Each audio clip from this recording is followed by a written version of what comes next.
Friends, welcome to my channel EFB English from beginning. Friends, आज हम लोग देखने जा रहे हैं लेसन 39, जहां पर हम देखेंगे प्रेजेंट परफेक्ट क्या होता है, इसकी पहचान क्या होती है और कब किस सब्जेक्ट के साथ हमें कौन सी हेल्पिंग वर्ब लगानी होगी। बट इस लेसन को स्टार्ट करने के पहले आपको इसके कॉन्सेप्ट को समझना जरूरी होगा कि आखिर हमें प्रेजेंट परफेक्ट के सेंटेंस बोलने की जरूरत कब पड़ती है। आप देखो ध्यान से, मैंने आपके सामने कुछ सेंटेंस लिखा हुआ है। पहला सेंटेंस है कि मैं पत्र लिख चुका हूँ और दूसरा मैंने लिखा है कि मैंने पत्र लिखा है। यहाँ पर हमारी जो वर्ब थी वो क्या थे, लिखना। दोनों सेंटेंस में हमारी वर्ब लिखना है। लिख चुका हूँ या फिर लिखा है। क्या आपको इन दोनों सेंटेंस को पढ़ने के बाद ऐसा लगता है कि लिखने का काम पूरा हो चुका है? बिल्कुल ना।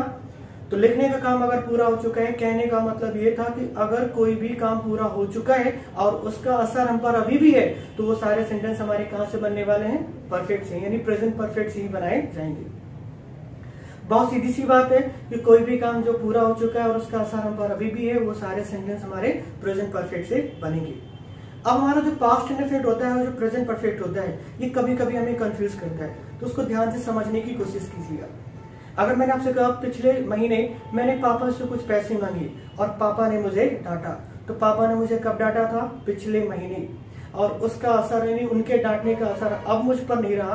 मेरी जो लाइफ थी ना, फिर से उसी तरीके से हो चुकी है। मैं फिर से खुश हो गया हूँ और सारी चीजें बिल्कुल उसी तरीके से चल पड़ी हूँ। लेकिन अगर मैं आपसे कहूँ कि पापा ने मुझे डांटा है, इसका सेंस क्या आएगा कि अभी अभी मैं डांट खाकर आ रहा हूँ, मेरा चेहरा उदास है, या फिर मैं रो रहा हूँ, या फिर मैं ऐसी एक्टिविटीज कर रहा हूँ जो डांटने की बात की जाती है, यानी इसका असर मुझ पर अभी भी है। तो अगर उनके डांटने का असर मुझ पर है या किसी काम का असर जो कि खत्म तो हुआ लेकिन उसका असर मुझ पर अभी भी है, वो सारे सेंटेंस हमारे कहां से बनाए जाएंगे? प्रेजेंट परफेक्ट से। तो मुझे लगता है दोस्तों कि अब आपको बात समझ में आ चुकी होगी। तो स्टार्ट करते हैं क्या आज का लेसन। फ्रेंड्स, अब आप देख सकते हो प्रेजेंट परफेक्ट की मैंने दो पहचान लिखी है। एक तो मैंने क्या लिखा है, चुका है, चुकी है और चुके हैं, और दूसरा मैंने लिखा है क्या, आ है, ई है और ए है। जहां पर आ की मात्रा, ई की मात्रा और ए की मात्रा वर्ब के साथ में जुड़कर आएंगी।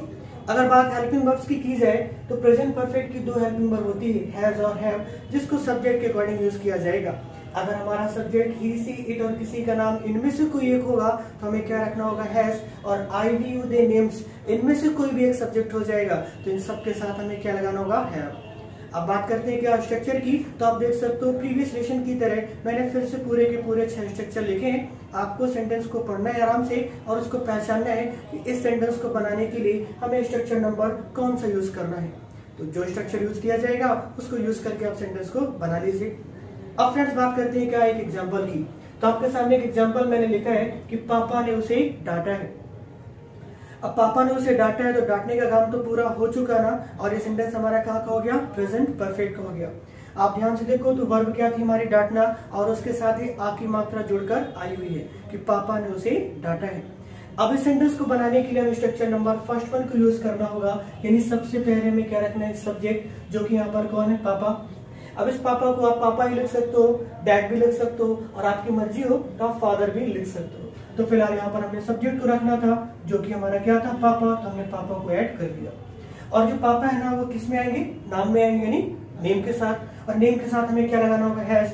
यहाँ पर पापा के साथ हमारी जो हेल्पिंग वर्ब होगी वो क्या हो जाएगी, हैज।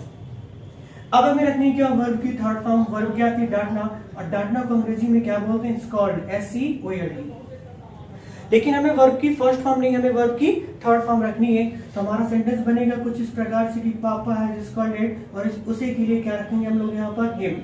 और इस हिम का मतलब क्या हो जाएगा, कोई लड़का। बट अगर इस उसे से मतलब आपका किसी लड़की से होता तो आपको क्या लगाना पड़ता, हर लगाना पड़ता।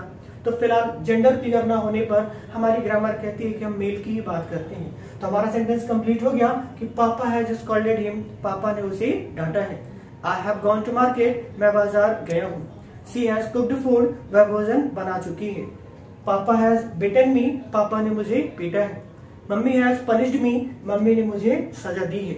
ही हैज रिटन अ लेटर, उसने पत्र लिखा है। लेकिन अगर सब्जेक्ट आई हो जाता और मैं आपसे कहता कि मैंने पत्र लिखा है, तो सेंटेंस क्या बनता कि I have written a letter, मैंने पत्र लिखा है। अब फ्रेंड्स, बात करते हैं क्या एक नेगेटिव एग्जांपल की। तो अगर मैंने आपसे कहा होता कि पापा ने उसे नहीं डांटा है, तो ये सेंटेंस हमारा कहां से बनने वाला था, सेकंड वन से। अब आप ध्यान से देखो तो सबसे पहले हमें क्या रखना था, सब्जेक्ट, जो कि पापा था, और मैंने पहले से उसको ऐड कर रखा है। अब पापा के साथ हैज रखना था, वो भी हमने लगा दिया। इस हैज के बाद हमें क्या रखना होगा, नॉट। और ये नॉट क्या किया हमने, यहाँ पर हैज और नॉट को दोनों को शॉर्ट करके लिखा है। आप चाहो तो सेपरेट करके भी लिख सकते हो, हैज नॉट पूरा बोल सकते हो, बट अगर हम बात स्पीकिंग की है तो हैजंट बोलने पर एक फ्लो आएगा और इसको हम जल्दी बोल पाएंगे। तो सेंटेंस हमारा कंप्लीट हो चुका है, पापा हैजंट स्कॉल्डेड हिम, पापा ने उसे नहीं डांटा है। और फ्रेंड्स, अगर इसी सेंटेंस में मैं क्या को पहले जोड़ दूं और मैं आपसे बोलूं कि क्या पापा ने उसे नहीं डांटा है, तो क्या बता सकते हो कि अब ये सेंटेंस कहां से बनता। अब ये सेंटेंस हमारा फोर्थ वन से बनता, क्योंकि सेंटेंस की शुरुआत क्या से हो गई है और बीच में क्या लिख के आ गया है, नहीं। अब इसको बनाने के लिए हमें हैजंट या हैवेंट दोनों में से किसी एक को पहले रखना होगा। पापा के साथ चूंकि हैज लगाते हैं तो हमारा सेंटेंस क्या बनेगा, हैजंट पापा स्कॉल्डेड हिम। कुछ इस प्रकार से, सबसे पहले क्या रखना होगा हमें, हैजंट, उसके बाद क्या आ जाएगा, पापा, फिर क्या, स्कॉल्डेड हिम हो जाएगा। आप चाहो तो नॉट को ना पापा के बाद भी रख सकते हो और आप बोल सकते हो हैज पापा नॉट स्कॉल्डेड हिम। ग्रामर की बात होगी तो आप नॉट को सब्जेक्ट के बाद ही ऐड कीजिएगा, बट स्पीकिंग की बात करें तो आप बिल्कुल ऐसा बोल सकते हो। और फ्रेंड्स, अगर मैं इस सेंटेंस से नहीं को हटा दूं तो ये सेंटेंस कहां से बनने वाला था, थर्ड वन से बनेगा। तो सबसे पहले हमें क्या रखना होगा, हैज, हमने हैज को ऐड कर दिया। फिर क्या रखना होगा, सब्जेक्ट, वो भी लगाया गया। वर्ब की थर्ड फॉर्म ऑब्जेक्ट, सारी चीजें कंप्लीट हो गई। हैज पापा स्कॉल्डेड हिम, और हिंदी क्या निकलेगी कि क्या पापा ने उसे डांटा है। अगर फ्रेंड्स इसी में हम WH की बात करें और मैंने आपसे कहा था कि पापा ने उसे क्यों डांटा है, तो ये सेंटेंस हमारा कहां से बनता, फिफ्थ वन से बनता, क्योंकि वो सारे सेंटेंस जिसमें कब, क्या, कैसे, क्यों लिख के आ जाए वो WH कहलाएगा। फिफ्थ वन से बनाना है, सबसे पहले हमें क्या रखना होगा, WH वर्ड, जो कि यहाँ पर कौन था, क्यों। तो सबसे पहले हमें क्यों की अंग्रेजी बनानी है, जो कि क्या हो जाएगी, वाई। अब इस WH की ठीक बाद हमें क्या रखना होगा, हैज। तो हैज को भी ऐड कर दिया हमने, और उसके बाद सब्जेक्ट लिखना था, फिर वर्ब की थर्ड फॉर्म और ऑब्जेक्ट। सेंटेंस ध्यान से देखिए तो कंप्लीट हो चुका है कि व्हाई हैज पापा स्कॉल्डेड हिम, पापा ने उसे क्यों डांटा है। और अगर मैं आपसे कहूं कि पापा ने उसे क्यों नहीं डांटा है, तो ये कहां से बनेगा, स्ट्रक्चर नंबर 6 से बनेगा, क्योंकि इसमें WH के साथ साथ क्या आ गया, नहीं भी आ गया। तो बस इस हैज को क्या कर दीजिए, हैजंट कर दीजिए, सेंटेंस हो गया कंप्लीट। व्हाई हैजंट पापा स्कॉल्डेड हिम, पापा ने उसे क्यों नहीं डांटा है। अब फ्रेंड्स, अगर बात प्रैक्टिस की जाए तो आपको ढेर सारे सेंटेंस बोलने होंगे, जैसे आई हैव कुक्ड फूड, मैंने भोजन बनाया है। आई हैवंट कुक्ड फूड, मैंने भोजन नहीं बनाया है। Mummy has gone to market, mummy बाजार गई हैं। Has mummy gone to market, क्या मम्मी बाजार गई हैं। Hasn't mummy gone to market, क्या मम्मी बाजार नहीं गई हैं। Why has mummy gone to market, mummy बाजार क्यों गई हैं। वेयर हैव यू गॉन, आप कहाँ गए हो।